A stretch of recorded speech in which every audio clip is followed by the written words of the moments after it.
Now, cuteness alert. This is Chilli, a rescue pup from Battersea who's become one of only a handful of dogs worldwide who can detect a drug-resistant lung infection. Here he is in action, sniffing out different ailments, passing the test to become a biodetection dog with the charity Medical Detection Dogs, having spent a year in training. Well, Assad has been finding out more and meeting Chilli and Rob Harris from the charity in our London lounge. Rob and Chilli, welcome.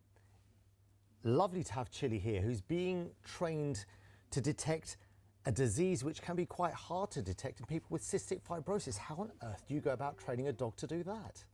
So Chilli is one of a group of 4 dogs in training at the moment. They're in a very young part of their training, just finding like an inert odour, just making them used to how we want them to tell us how they indicate. And going forward, they'll be looking at things like sweat and urine. So it's going to be a new, novel approach to detecting Pseudomonas. How difficult is it to train a dog to do things like that? So for us, obviously, it's what we do every day. So it's quite straightforward. All we do is we introduce Chilli to the odour, and then we use something called a clicker, which is a marker that's paired with food. So when he hears the click sound, he knows he's going to get a reward for it. And then what we do is we expose him to a positive sample, he gets a click. We expose him to a negative sample, he doesn't get a click, and he learns to discriminate between the two things. Is this something that any dog could learn how to do, or do you look for something special in a dog? So we look for particular characteristics with the dogs that we work with. So they need to be obviously outgoing, they need to love being with people, they need to be slightly cheeky, as you can see, love using their nose, and above all, problem solvers. So how common is it for Battersea Dogs Home to give you a call and say, we might have a dog here which could be of interest? It's infrequent, it's not all the time. You know, we're looking for some special dogs that are able to do this work, but it does happen every now and then.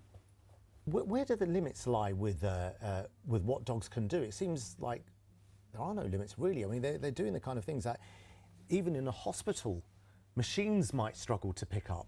Yeah, I mean, that's a great question. We've got dogs that have been trained to detect malaria, Parkinson's, as well as their cancer. What we do know is being able to scale dogs to a larger model is complicated. So we're working with electronic nose developers to be able to give us a new answer that could be rolled out more fast. And we've been happy to have Chilli's company here for a bit, and he seems a very happy dog. Are they happy doing the work they do? Yeah, they absolutely adore it. As you've seen with Chilli earlier on, you can't stop his nose. He's trying to get under the sofas, he's trying to search in the bag. So yeah, he absolutely loves it.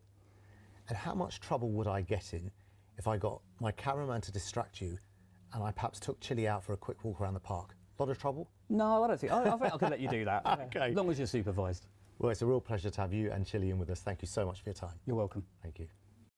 It caused much excitement in the newsroom, I can tell you, but I love that. Slightly cheeky and problem solving. OK, let's get a check.